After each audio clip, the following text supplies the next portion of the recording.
और दोस्तों स्वागत है आपका मेरे यूट्यूब चैनल पर। चलिए शुरू करते हैं आज का वीडियो। आज इस वीडियो में आप बात करने वाले हैं डिफेंस एक्विजिशन काउंसिल के बारे में, जिसने 67,000 करोड़ के ऑर्डर क्लियर की। आइए समझने की कोशिश करते हैं क्या क्या आइटम्स है और उनकी सिग्निफिकेंस क्या होने वाली है। लिस्ट में सबसे पहले नाम है BMP-2 का, जिसके ड्राइवर्स के लिए नाइट साइट्स अप्रूव की गई हैं।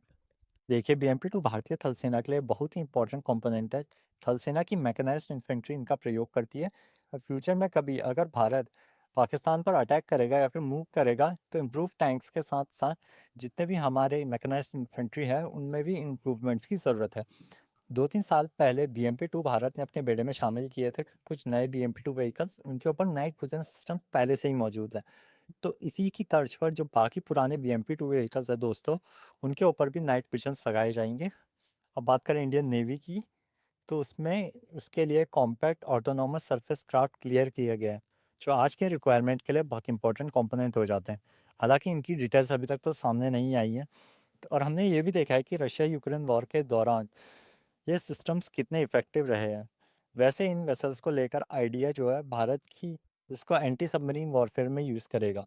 ऐसे में देखना काफ़ी इंटरेस्टिंग होगा कि AON डॉक्यूमेंट में किस तरह की डिटेल्स ऐड की जाएंगी।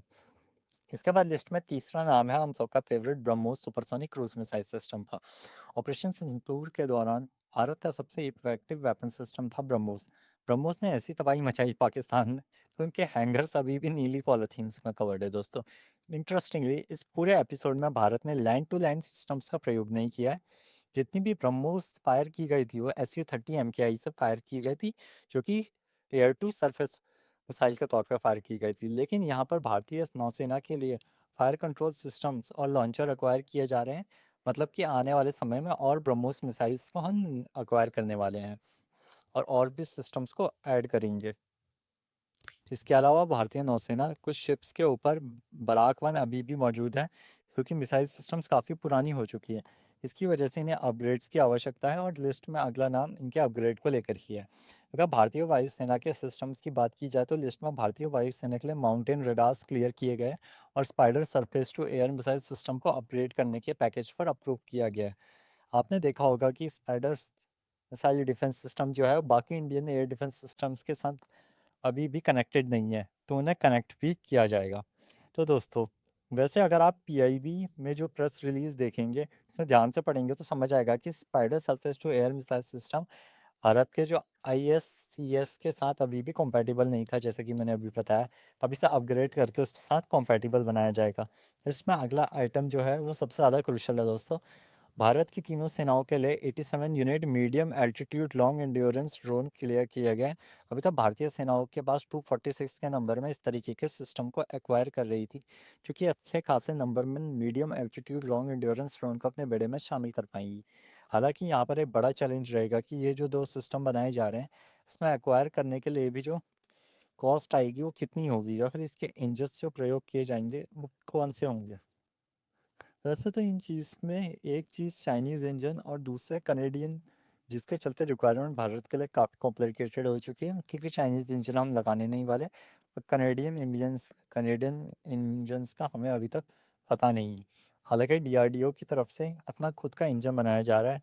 उसे टेस्टिंग इंफ्रास्ट्रक्चर ना होने के चलते प्रोग्रेस अभी काफ़ी स्लो है दोस्तों। और इंडिया में ये बहुत बड़ी प्रॉब्लम है कि बेसिक इंफ्रास्ट्रक्चर जो है टेस्टिंग का इंजन्स के लिए, वो अभी भी नहीं है। ऐसे में सिस्टम भारत में एक्वायर जो भी करता है, उस पर यूज़ होने वाले इंजन्स भारत में असेंबल होना चाहिए और भारत में ही डिज़ होना चाहिए। क्योंकि अगर भारत अपनी वॉर्स के लिए चाइना और कनाडा के ऊपर अगर डिपेंडेंट हो, तो ये सिचुएशन बिल्कुल भी अच्छी नहीं है दोस्त। फाइनली इस लिस्ट में मेंटेनेंस के कुछ एग्रीमेंट है, जिसमें C-17 ग्लोब मास्टर का सस्टेनेंस और C-130 सुपर हरक्यूलिस का सस्टेनेंस, और फिर एक कॉम्प्रिहेंसिव एनुअल मेंटेनेंस एग्रीमेंट जो S-400 truck air defence system के लिए साइन किया जाएगा। यह सस्टेनेंस और एक कॉम्प्रिहेंसिव एनुअल मेंटेनेंस कॉन्ट्रैक्ट जो है 400 एयर डिफेंस सिस्टम के लिए जो साइन किया जाएगा, और दोनों ही aircraft off the shelf acquire किए जाएंगे। और सिस्टम से इनको मेंटेन करने के लिए आपको काफ़ी हद तक US की हेल्प लगती है। मोस्ट लाइकली यहाँ पर कोशिश की जाएगी कि सप्लाई चेन जो है वो डाइवर्सिफाई की जाए और एटलीस्ट इसे इस फ्लीट को बहुत ज़्यादा कॉम्पैक्ट ना हो। चलिए, आज इस वीडियो को यहीं ख़त्म करते हैं और बताइएगा ये जो ऑर्डर्स आपको कैसे लगे और इंडिया को आगे किस चीज़ को एक्वायर करना चाहिए। मिलता है अगले वीडियो में, तब तक के लिए जय हिंद, जय भारत।